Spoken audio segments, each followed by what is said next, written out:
We are all so powerful. We can make such an impact with being in the heart. So the first heart stage is the dark heart, but dark not as an evil, but dark as in we don't see. This means incoherence. The heart and the brain aren't speaking. It feels like is disconnection, fear, overwhelm. And the clear heart is the field of miracles, amazing synchronicities. This is where you're literally stepping into a different type of existence I've had. And this is going to sound mystical to some people, but it's the bending of time. This is a gateway. This is a portal in the heart. And it really does, change, and it interweaves through all aspects of your lifestyle. I'm getting goosebumps. I think it might be right on, because whenever anything makes me cry. Health and wellness isn't just about what you're eating or how much you work out. It's so much about the kindness and how much you're connected to yourself and others. I'd love to do an abbreviated version of the heart aligned meditation, if that works for you guys. Yeah. Sounds great. Welcome, everybody, to the Heart Coherence Collaborative. We're so excited. We have our new friend, Kimberly Snyder, with us today. Welcome, Kimberly. Welcome. So excited to be here with you both. Thank you so much. So I have a story that I wanted to share about why you became important to me. And it's kind of one of those heart coincidence stories. So I saw an interview with you and I just loved it. I felt like it reignited my passion for heart coherence. And I went on a journey, was listening to all this stuff. The next day, Kyle said, we're going to be on a podcast. We're going to interview someone. So we sit down to do the interview. It's this guy who has a DNA company. And all of a sudden, he starts interviewing us for his podcast. So it was like, would have been very disconcerting. But because I was just in a Kimberly Snyder rabbit hole, I was like right with it. And I was like, yay. It felt like such a great coincidence. And you saved my life because we're heart coherence people, but it's been a while since we were in school. This guy was asking us questions and I was right with it, and you saved my life. So thank you. That's amazing. And which interview did you hear that I was on? Rich Roll. And then I Okay. went to like Michael Beckwith, a couple of other ones. But yeah, thank you. Oh, I love this story, and it's amazing to really talk about how practical this heart, the tools and everything around heart coherence really is. Because sometimes when we hear the word heart, it sounds like, it's kind of vague for some people, depending on how we grew up or our cultural connotations. But I know since I started practicing these heart tools, I feel like I have so much more time and I'm far more productive, and everything feels a lot more effective and just so deep and fulfilling. And so it really is something I'm so passionate about you sharing about. So thank you so much for your sharing. Yeah. And we would love to open up by getting into coherence. Yes. So you lead us in something. Cool. So I'd love to do an abbreviated version of the heart aligned meditation, if that works for you guys. Sounds great. Something I featured in this latest book called The Hidden Power of the Five Hearts.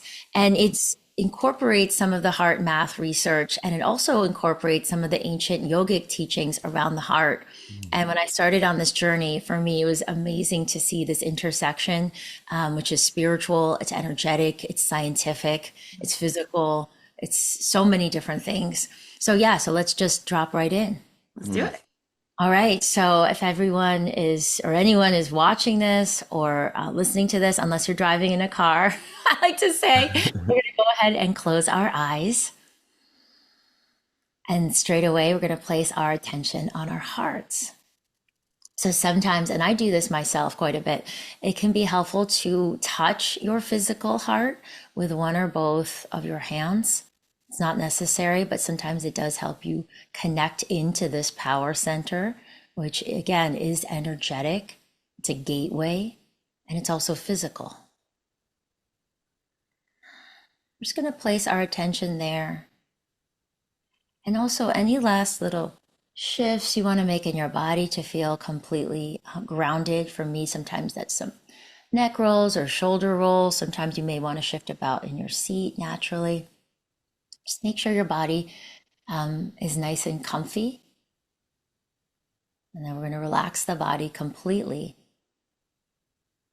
relaxing the thoughts and coming right directly into our hearts.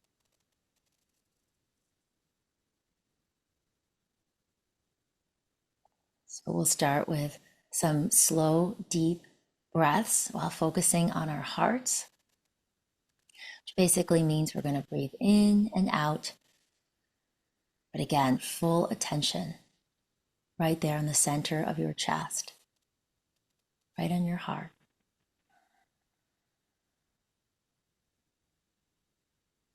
And now I'll do a count of 5 in, 5 out.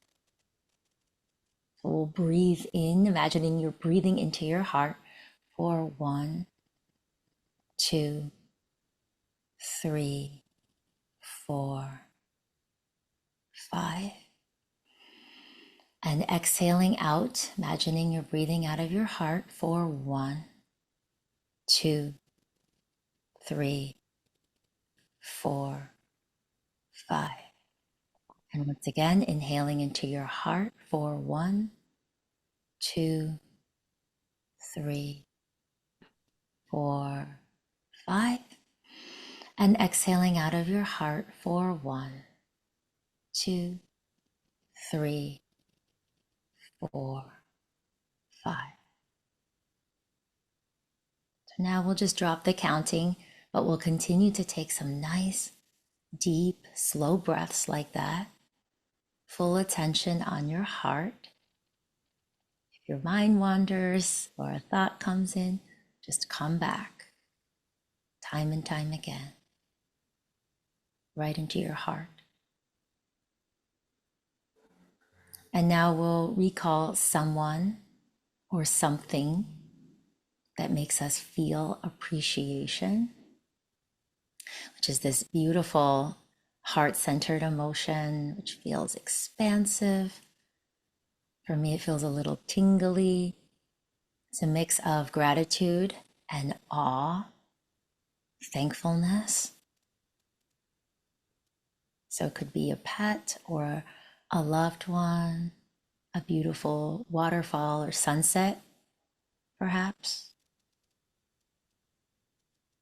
Whatever it is, just feel this energy inside of your heart.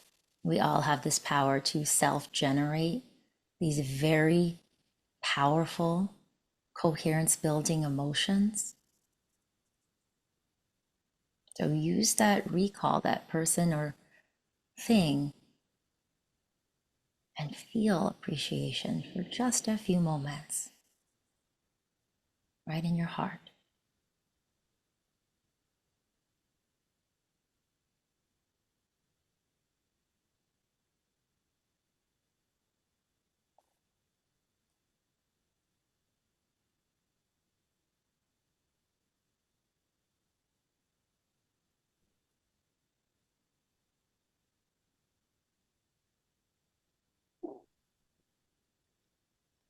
One more moment.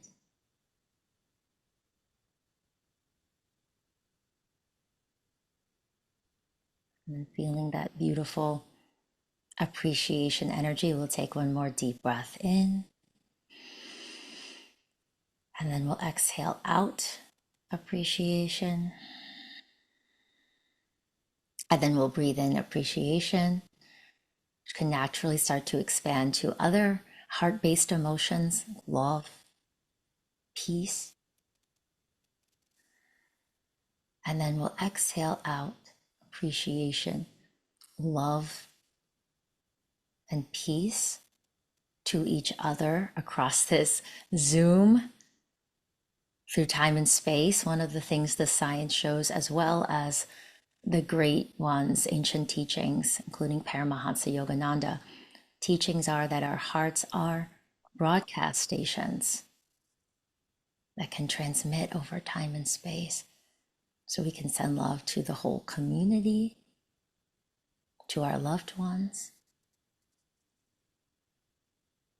to the greater world. So again, breathe into your heart and exhaling out, especially to anyone or any part of the world that you know could use more love and compassion and care at this very moment.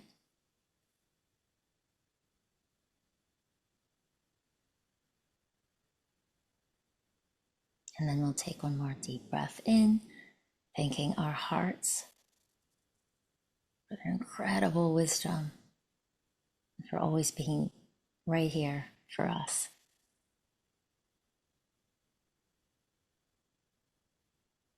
Om, peace. And open our eyes when we feel ready.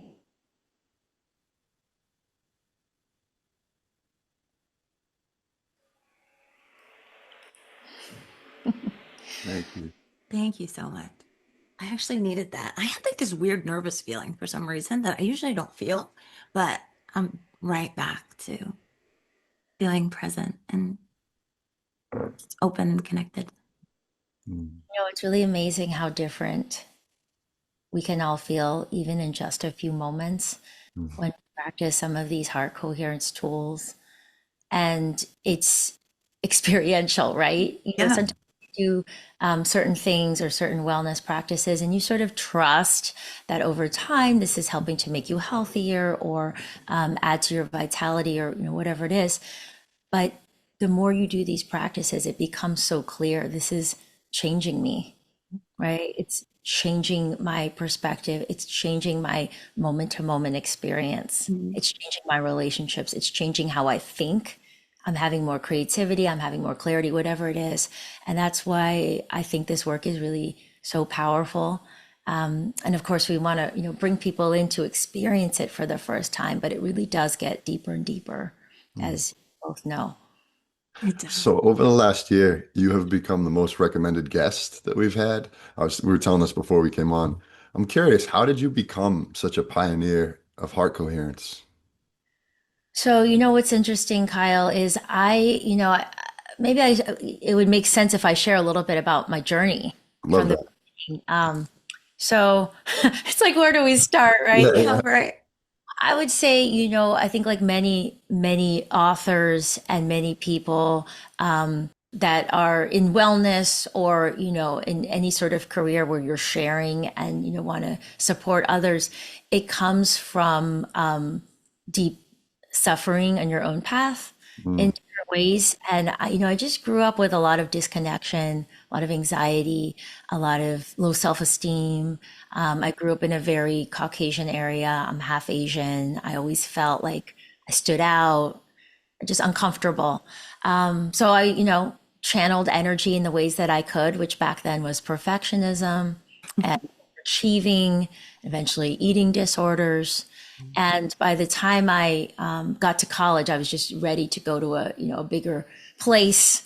I was ready to get out. So I went to college in Washington, D.C. at Georgetown. And I went in with a partial math and science scholarship because I was interested in being a doctor. And after, working in a hospital one summer, I realized that wasn't my journey, but I was always really interested. There was this interest in how, to make yourself feel better, essentially. And so after college, I had saved some money. I went traveling for 3 years around the world. And, that was actually going to be my first book, was a travel memoir. It was, many things happened, but along the way, I learned to break out of this Western approach of calories and numbers and, just so focus on lists. And I was in, Mongolia and Japan and Thailand, and then I was in India for many months. And it was really interesting because I was in a little bookshop. I describe this in my seventh book, You Are More Than You Think You Are. And I opened up this book, this little blue book. It was by Paramahansa Yogananda. And it was about the universality of yoga. And he was talking about oneness. And he was talking about this underlying love through all things. And there was something about the way he wrote that I started to feel this fire in my spine. And I was like, what is this? And I had grown up Catholic. And, the church I had an okay connection with it, but I always felt really connected to the unconditional love that was taught there. But then the religion sort of made me feel a little bit disconnected. But anyways, I started learning about yoga and meditation. And then I came back and everything was from that day forward really different. I started to connect, and I didn't have the language yet, but with my body, with my heart. It's when I started writing books. My pathway first in was with nutrition. My first two books were nutrition. And then I started to unpeel these layers into, wow, there's more than this, into wellness. So I started to learn about emotional well-being. I started studying Ayurveda. My third book I sent to Deepak Chopra and ended up writing a book with him next. And then my books became more spiritual, which leads us to this last book, You Are More Than You Think You Are, which is a roundabout way to answer your question, Kyle. I never sit there and think to myself, what am I going to write about next? But I remember I was in the forest. We spend part of our time, our little 10-acre farm in Hawaii. And it just started to come to me. And I can't really explain how or where this, the heart, the heart. And so Swami Sri Ishwar was Yogananda's guru, and he wrote a book called The Holy Science. And I don't know if you guys have ever seen this book. He was a Vedic scholar essentially, and it's a very thin book. And there is a period of about 9 months. And I read that book over and over again. And in this book, he describes these 5 stages of the human heart that we all go through. And around the same time, because, the scientifically oriented part of me, I started to do research. Actually, I came across a research paper the first time when I was writing You Are More Than You Think You Are, which was my first spiritual book, now a few books ago, 3 books ago. And I came across a study from the Heart Math Institute. So then, long story short, I was starting to read the spiritual teachings, and in particular, the Vedic teachings about the heart. And then I contacted the Heart Math Institute, and Debbie Rosman is the president. Turns out she loves Yogananda. So we started talking, and then we did a podcast exchange. She came on my Feel Good podcast. I went on the Heart Math podcast. I went up there with my husband. We really connected. We ended up doing the research study for the Heart Aligned meditation together with Roland McCready, who's their director of research.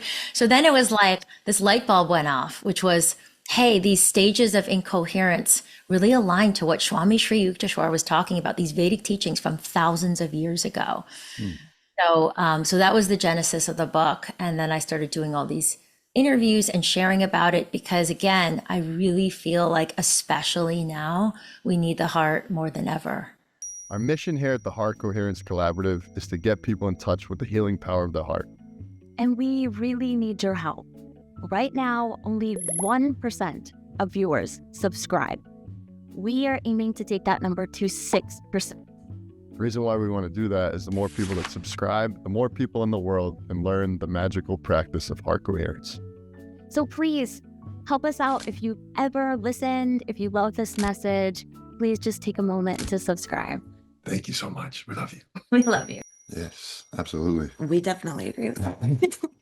So Yeah. tell us what those 5 stages, what are the 5 hearts? Because I love this, how this all connects. So the first heart stage, and again, these are terms coined by Swami Sri Yukteswar in the Vedic teachings. These are not my own terms, but the first is the dark heart. And this is where, it's dark sounds kind of sinister, right? But dark, not as in evil, but dark as in we don't see, right? So this means incoherence. The heart and the brain aren't speaking.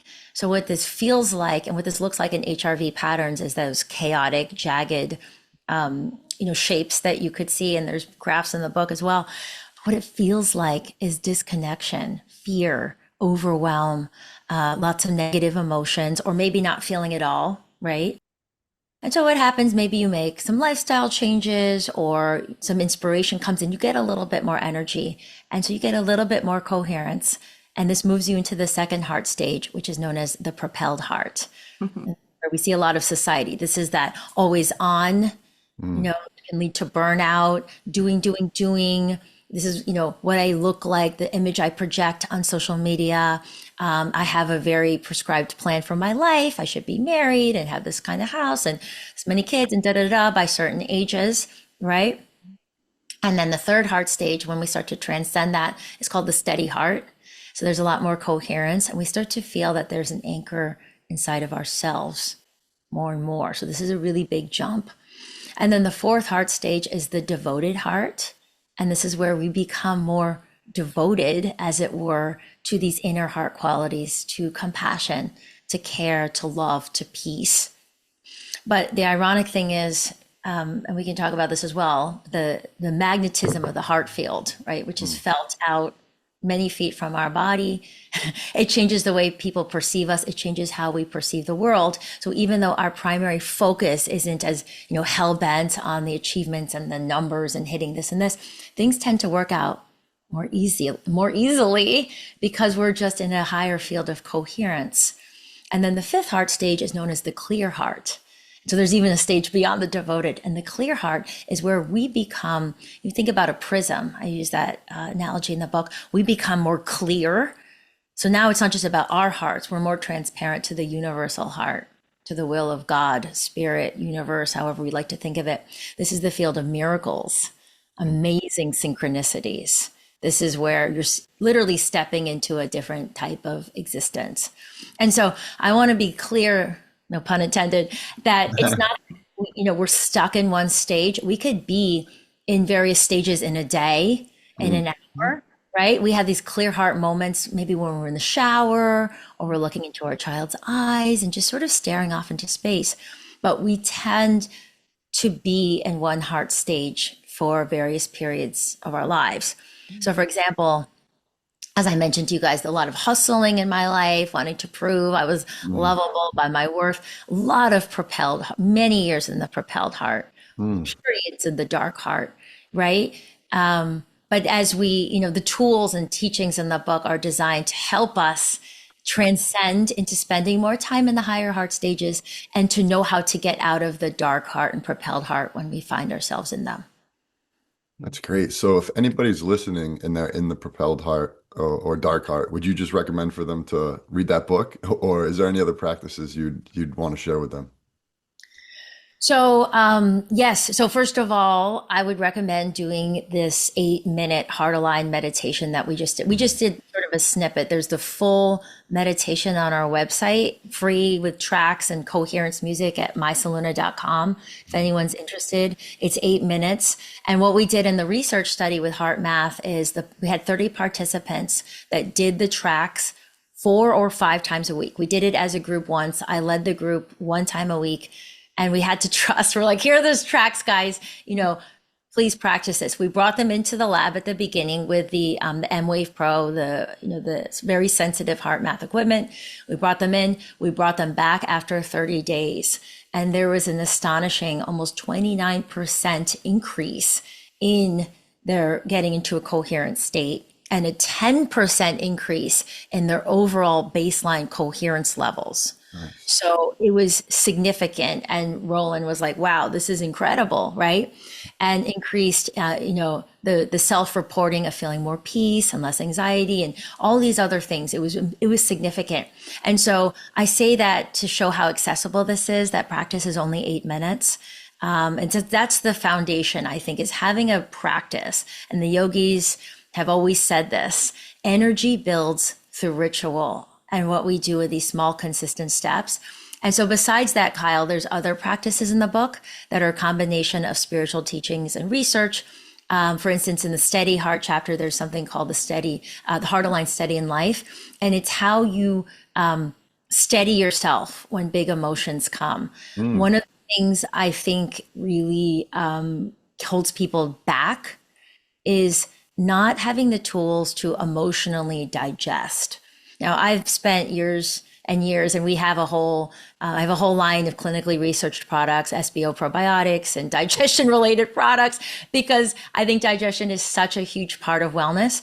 And I think we don't talk enough about emotional digestion as well. So what a lot of people do is they don't feel, or they push down emotions, or they circumvent them in some way. But this practice is designed to let us feel the full spectrum of human emotions and then transmute back into coherence. And that practice as well has really changed my life.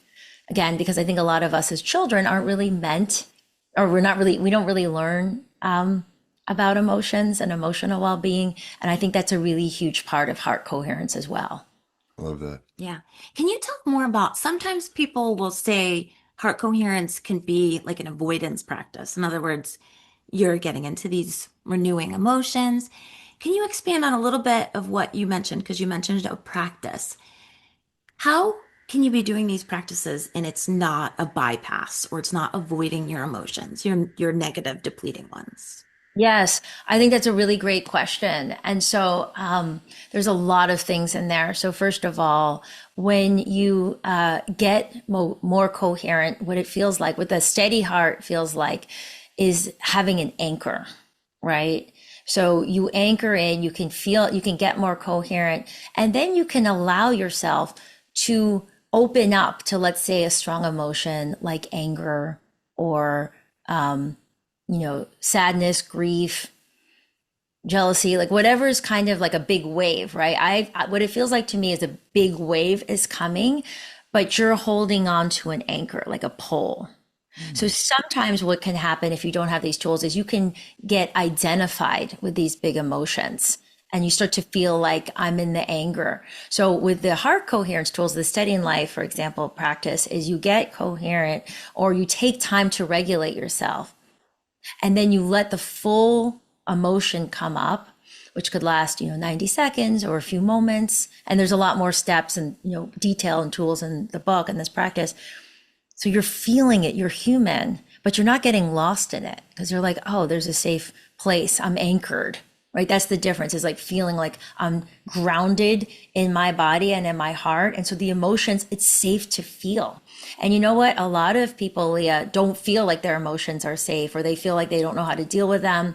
It's like I could get overwhelmed with the fear. So, to the amount we can handle, like for me, there was a lot of grief that came up when I started doing this work. And I lost my mom quite suddenly a few years ago. And there's, I was a new mom with my older son. There was just like a lot of stuff in there. And it was like, wow, there's things to still feel and digest.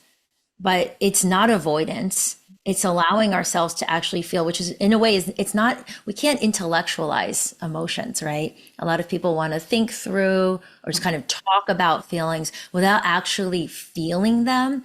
And this heart work is saying, as a human, I'm most alive when I feel the spectrum of emotions, but also emotional intelligence means I know how to regulate and center myself before I speak, before I email, because part of this work, and spiritually as well, we do not want to do harm. When we are in the turbulence of emotions, it's not that we don't want to feel them, but it's not the best time to maybe have that conversation or, try to change someone's mind. We want to be emotionally regulated first. And there's a lot, we could have a whole conversation that, because that is really huge for success, for successful relationships. I think for self-love, real confidence builds when we feel like, we are handling ourselves in the world in the ways that feel good to us. I think it's huge. I love that so much. Make sure you have your anchor set each day with your practices. Yes. Yeah, a lot of people that we work with, they come into heart coherence for the health benefits and to be more calm. But then one of the things I notice is they tap into like this magical, I guess like the magical properties of the heart. Like all of a sudden their life is more mystical. I'm curious if you have any experience with that. Yes, a lot of people, and there's certain approaches that may be more about the science and the measurables and the data, and that's certainly part of it. But there's so much more to the heart that can be measured by any type of instrument or any type of, science that's really conceived of from the limited human mind. Again, for me, a huge part of this work is the energetic and the spiritual part. And again, just to connect the dots, it was so interesting to learn, wow, what I really connected to in, growing up with this love that comes from, you think about the Sacred Heart of Jesus Christ, is really that love in the heart that's talked about in the Buddhist Heart Sutra and with the Anahata chakra and the Vedic teachings and in the Quran and in the Torah. It's like worldwide, no one owns the heart, right? This is the universal gateway, portal, however you like to think of it. So there's many people, as you guys know, that really like to hold on to the rational data. And that's why I put so much science in this book. But to me, that's like a sliver. And to your point, Kyle, when you go in there, when you start, I can't tell you guys how much my life has transformed. The deepening of the relationship with my husband and my kids, like there's just so much more, even more closeness. And my health, I did blood work, a short while ago. One of the things I talk about in the book is hormonal regulation, and my DHEA levels were in my whole hormone panel was the doctor said similar to like an 18-year-old. Wow. I mean, it's measurable and then it's experiential. And then to your point, Kyle, about the mystical, the creative ideas I've had. And also, and this is going to sound mystical to some people, but it's the bending of time. So I have a really full life. I have, two young kids, and I'm running Saluna, my wellness brand, and I have a podcast, and I'm writing books. And this book was written around 3:30 in the morning. But compared to even a few years ago, I feel like I have so much time. And I can't really explain it to people in a linear way, except to say that when you're in the heart frequency, part of that's coherence, part of it, I think, is the energetics of the heart. You're just living differently. You're more effective. You don't have to do as much. You have less messes to clean up, practically speaking. There's more clarity, right? It's like when you're incoherent, and I use this analogy in the book, it's like the swim where you run into a rock going across the lake and your goggles fog up and your legs scrape and then you go in the wrong direction. You're like, oh man, and then you have to come back. It's like life feels so hard. And then it's like, whoa, like I just flowed through this day and I only wrote a couple emails, but I moved the needle forward in some major projects or whatever it is. Do you know what I mean? And then feeling like it just changes so much that I'll leave it there. It's amazing. Yeah. Yeah. You've done so much. So you've had, 15-year, maybe plus, but about that. You've done, nutrition and meditation and all these different things, holistic wellness in general. What did this change for you? Like, what did you know and you were practicing, but this went to a different level? And how did it make sense of the previous things you knew? Yes. So before I was, the seeker exploring, and food was my first pathway, and which, by the way, I think is for many people Mhm. because it's physical and you taste food and you smell it. It's like right there, right? So it was like layers of an onion. I was like, oh wow, now I've, mastered the food, but that's not all there is. Cover more about, the spiritual and the emotional.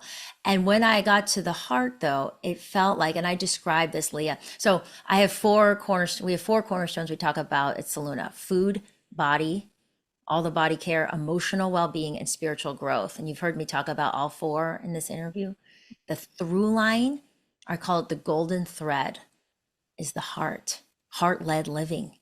Because when you're connected to your heart, changes your relationship with food, right? You're more intuitively eating. You have a different reverence for food. There's just a different, it affects your digestion. It affects your body. It affects your hormones.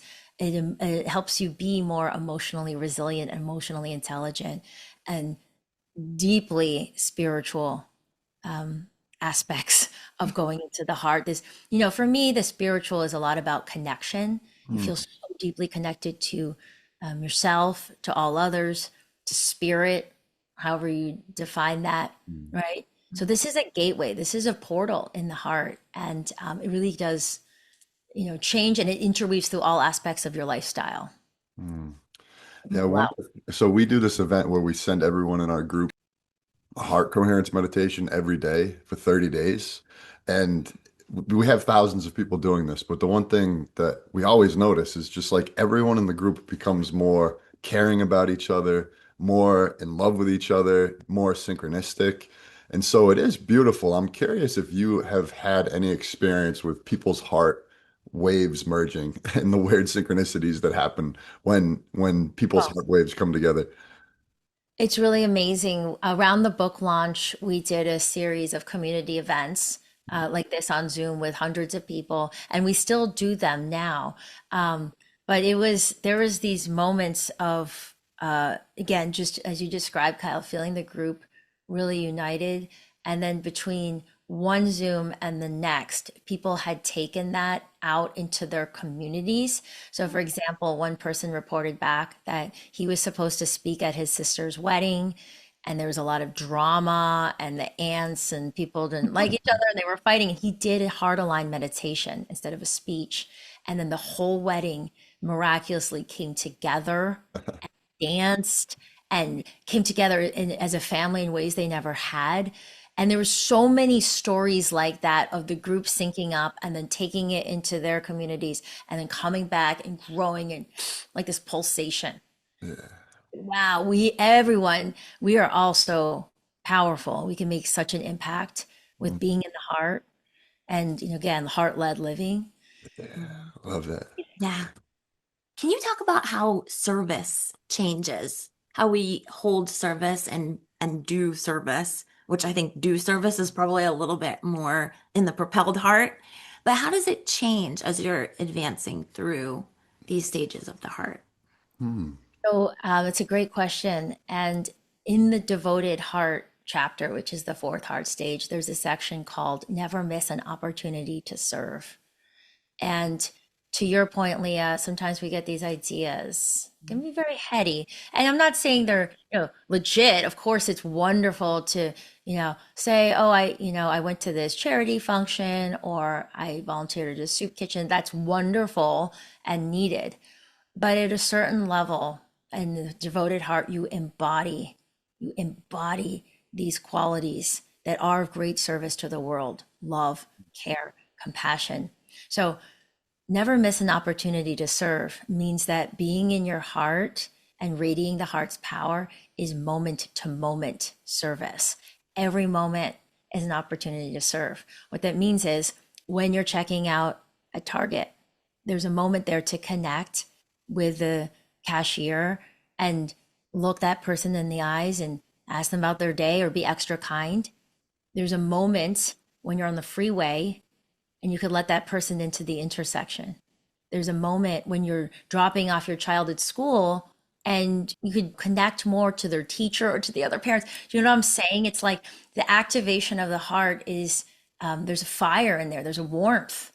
And it's not just like, okay, I'm here at work and then I'm going to spend my hour, volunteering at the church and then I'm going to do this and this. No, it's this oneness. It's like the field of coherence. It penetrates everything. So it's every moment, Leah, is this opportunity to say, I choose the way of the heart. And to me, that's the service, right? And then that radiates that coherence. It changes how other people are. They feel it, it's like pass it on. Then they're extra kind to the next person.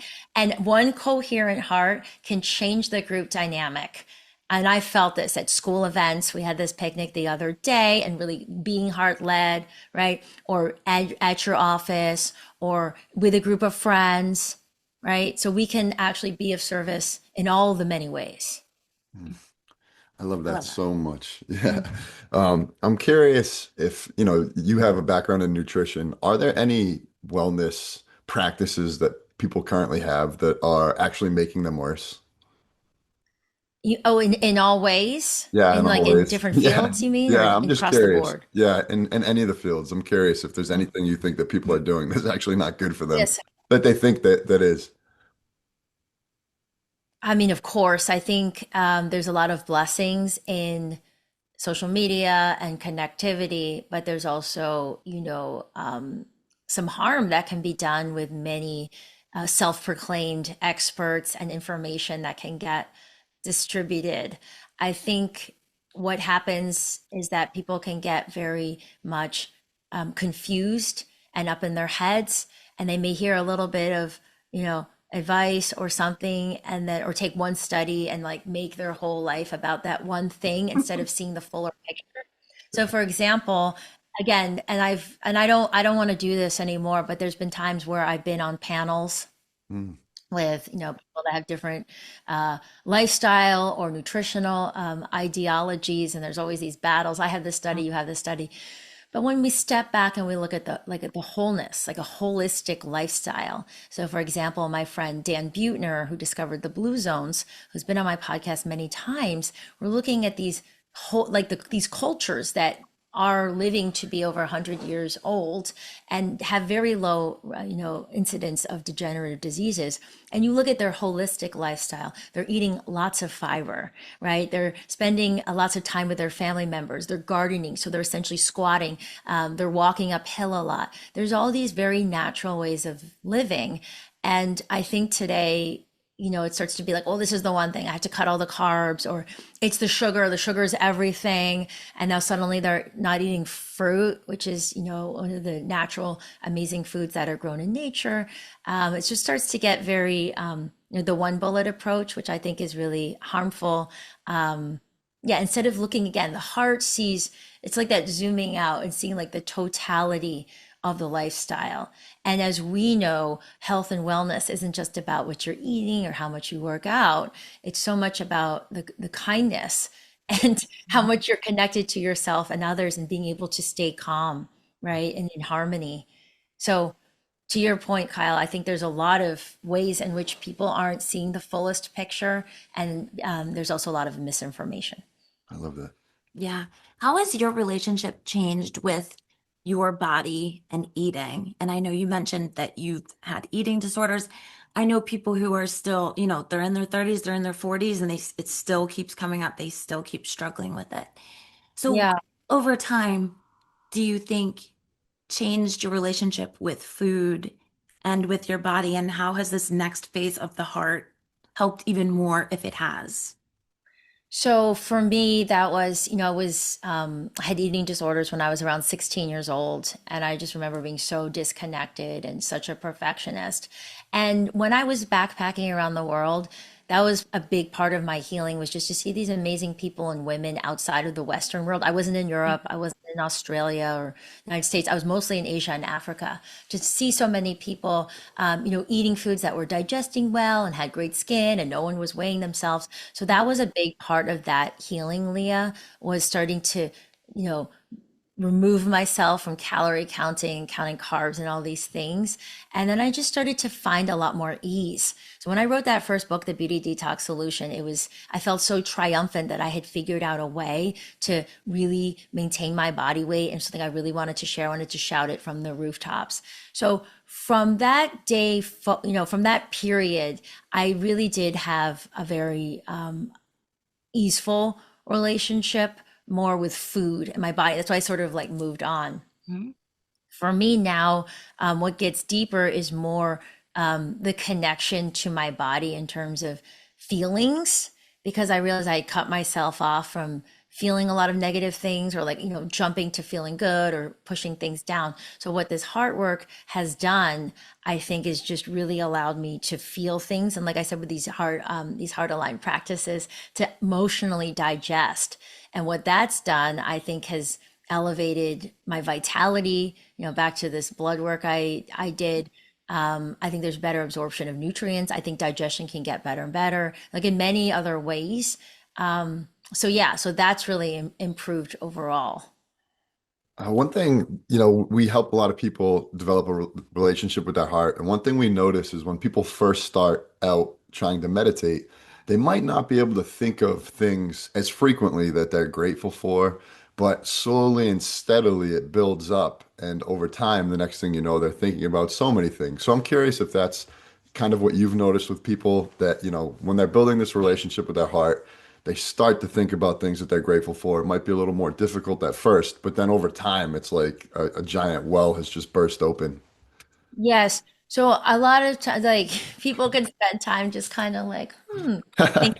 So what I recommend, and I say this in the book as well, is have one or two go-tos, Mm, right? yeah, Beginning, like, in the beginning, it was like always like my kids, my husband, like you have things that are going to self-generate it. yeah, And then now, because I've been doing this for some time, I don't even go to those go-tos. I right. just go in there, and there is that natural tuning into appreciation, because these emotions are always in there, right? Tuning into love. So I don't have recalls. So it's like scaffolding on a building. It helps in the beginning and then it falls away. But in Mm, the beginning, which I think is really helpful, is to have your go-tos, and you could rotate one or two, or just have the one. And then you don't have to spend time when you're doing your practices yeah, yeah. trying, you know, conjure it up. Nice. Mm. I would love to hear you talk about the difference between connection and attachment. You were even just mentioning people in your life that you loved. And I wonder how that has changed for you and what the difference is in terms of how they feel. Oh, this is a huge one, Leah. I mean, really, the difference between connection and attachment is everything. The difference between connection and attachment is real love. It's being able to flow through life and avoid so much suffering, and so much pain. And what's interesting is all the Eastern philosophies. If you read the Tao Te Ching, if you study yoga and Vedic teachings, if you study Buddhism, the root of the suffering is attachment. And so attachment means I need you XYZ. Otherwise, I change how I feel. I need you to agree with me. I need you to approve of me. I need you to see me a certain way. I need you for me to be your favorite. I need you to love me this way. I need you. So it's an object outside of yourself. And it can filter down into micro ways, right? I need to have my coffee. Right? I need to sit in my favorite seat in my restaurant. I need to get this meal. I need the weather to cooperate for this. It's just it's like things that we don't control in the outside world. So when we start to really come into the heart, which grows and grows through these different heart stages and through these different phases, we start to feel so much more. And again, this really starts at stage 3, the steady heart, and that's where I wrote about attachment in the book. This connection. I'm the source of this energy. Love comes from me.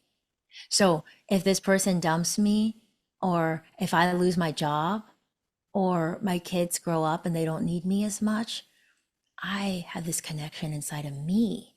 So then we can be connected to others. We can enjoy being around them, but there's this, what sheds is this dire, like it's like hooks and cords and parts of attachments, like, ugh. And then the people pleasing and the running around, what we see so much again on social media, the mask wearing, the moving away from our authentic selves. We want people to like us. We want to be seen as XYZ, right? Instead of just dropping it and being ourselves, which is so magnetic and powerful. Connection is everything. Connection is abundance, by the way, because when we're connected to ourselves, we're connected to this wholeness. So there's no lack. And when we don't have lack, then we're in this magnetic, we start to really attract incredible love and incredible opportunities. Attachment, by definition, is based in lack. I need something outside of me to feel enough or whole or love or whatever it is. So everyone listening should definitely read your book. But my friend Rick also said that you have an amazing class. He did like an 8-week program of yours.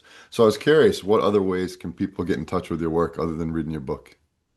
So I also have a podcast called the Feel Good Podcast, which we have guests every week. And then I do a once a month, a power hour show where I talk about heart-led living through the 4 cornerstones and tips specific for that month. And then we have a lot of, if you go to my website, mysaluna.com, we have courses, the heart-led courses, as well as lifestyle courses. We have our digestion focused products, which is really important for the heart, I will say, because we have 3 brains. We have the heart, we have the brain up here, and we have the gut brain. And the gut brain will directly help with coherence and heart health. And they really do work together. Nice. If your heart had one message right now to share with the world, right in this moment, what would it be? So without thinking, as soon as you said it, there was a message from my heart, and it wants you to know that you're whole as you are, which sounds really simple, but wholeness, Leah, is the key to real wellness, health, vitality, healthy relationships, and massive abundance. Everything less than wholeness is lack. And we experience wholeness through our hearts, not through our thoughts. So it's like we experience this wholeness through the heart, the power of the heart, heart-led living. And then it's so many things can click into place. Hmm. Well, thank you for being a fellow heart pioneer. So I think it might be right on because whenever anything makes me cry, it's like, that's a This is good amazing. sign. I'm getting goosebumps. You know, I just appreciate you guys so much and reaching out to me and following up. I mentioned earlier, you know, we went through so much turbulence through the beginning of the year. My family did with the fires. We were directly affected. We were in evacuation for weeks and my kids' school burned, you know, and grateful that we still have our home and many friends lost their homes. And, you know, we were in contact through all of that and, you know, divine timing. Here we are today, sharing from our hearts. So sending you guys so much love and so much appreciation. Sending love back. Sending love back, and I hope you come back with us because we could talk about the heart for another 18 hours. Bye. Thank you so much. Thank you, Kimberly. Bye, everybody.